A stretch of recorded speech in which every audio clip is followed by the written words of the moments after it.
first up, what attracted you to the idea of suiting up as a Jedi again? Was it something that was always in the back of your mind?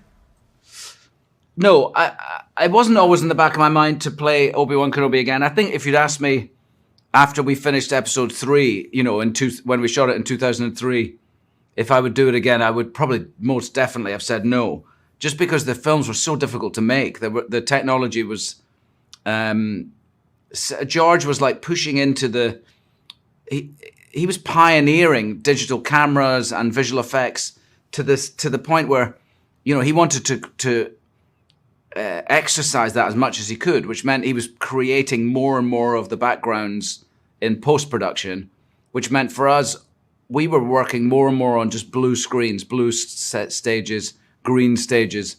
There was just nothing, my memory of episode 2 and 3 is really vague because there was nothing there. I spent most of episode 2 running around on my own, where I discovered the clone armies and being built and stuff with these tall aliens. And I just spent weeks walking around on a blue stage, speaking to a tennis ball on a stick. And it's really hard work. It's not really anything like what I'd been doing to that point or since, I guess. So it was really hard work. And also they weren't received very well when they came out. So I think if you'd asked me then, I would have said, no, I've done my part with the Star, and I was really happy to be part of the Star Wars world and its legend. I really mean that. I was very privileged to be able to do that and have this link between me and such a great actor as Alec Guinness. Then I guess what happened was I kept getting asked in interviews, would I do it again? Would I do it again? And there was a period of time where every interview I did ended with the same 2 questions. Would you do the sequel to Trainspotting? And would you play Obi-Wan Kenobi again? And I started thinking about it. And I started thinking, well, there must be actually a good story to tell between episode 3 and 4. And I also started feeling this warmth for the films that we made from the people we made them for. The young people who loved the films when they came out. We didn't really hear their voice at the time, because there was no social media or anything. We just heard the critics' voice, and the critics were pretty negative about them. But the warmth that I've realized there is for those original films started to make its way to me, and I felt good about it. And I thought, well, actually, as an acting challenge to play the young Alec Guinness again, but not quite so young this time, would be interesting, and in a very different place, to the character to be in a very different, broken, faithless place would be a kind of cool exercise. Awesome. And in terms of time and place, where do we find Obi-Wan at the beginning of the story? Well, at the beginning of the series, I guess it's about 10 years. They're saying 10 years. I think it's less than that. Let's say 8 to 10 years after the end of episode 3. So the Jedi Order have all been destroyed, and those who haven't been killed have gone into hiding. They're not able to communicate with each other because if they use the Force, they feel that they'll draw attention to themselves, and they know that the Jedis are being hunted down to be eliminated. That's the idea. So Obi-Wan Kenobi is living on Tatooine, where we've seen him deliver the baby Luke Skywalker to Uncle Owen and Aunt Beru at the end of episode 3. And he's there trying to live a normal life, but a very solitary life. He's lonely, and the only responsibility he has left from his old life as a Jedi is to keep an eye over Luke Skywalker, which he does from a distance. Uncle Owen's made it very clear that he doesn't want him around, and it feels like he might draw attention to the child, to Luke, and therefore put him in danger. And so Obi-Wan's treading this delicate path of wanting to feel responsible for to keep an eye out for his safety, but at the same time not drawing attention to him. And you answered it a little bit in that one, but if you could delve deeper into what's his frame of mind. At the beginning of the series, Obi-Wan Kenobi's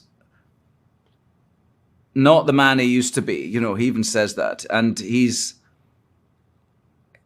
not living with the Force anymore. He's just working hand to mouth. He's living in the desert, and he's pretty sad. He's lost all his friends, isn't he? And he also is carrying this huge weight that this guilt maybe, if you like, that he lost Anakin to the dark side, and he feels responsible for that. And you had 6 episodes to devote to his arc. How did that time allow you to explore the character as an actor? It was great to have so much time. It was when we started talking about making Obi-Wan Kenobi, it was going to be a movie, and that was going to be cool. But we have like now 6 hours in which to tell this story, and it makes.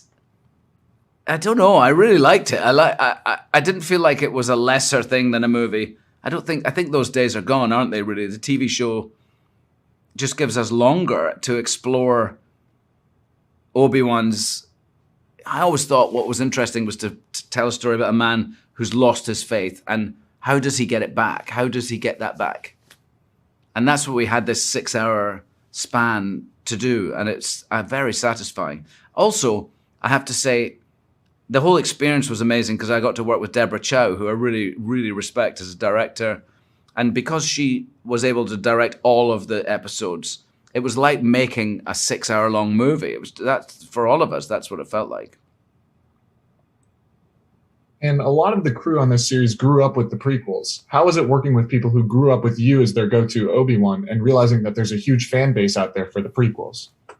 Yeah, over the last 6-7 years, I guess, I've really started feeling the warmth there is for the prequels. When they came out, there was no social media, there was no avenue to hear the audience's reactions, really, and I've never really gone out to look for that. I've never done that with any of my work. So all I heard was the sort of negative critic's voice, which, they decided not to like them very much. I always thought that we did something very interesting.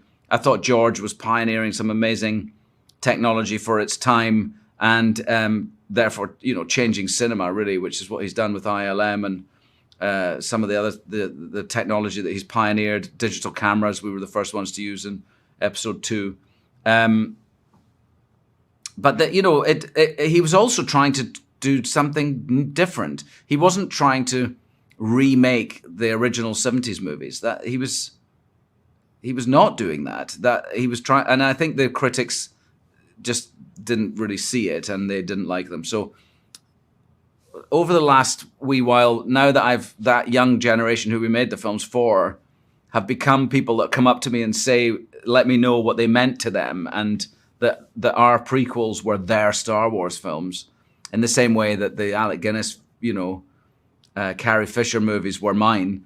It's really been a lovely experience. It's nice to feel that warmth for them.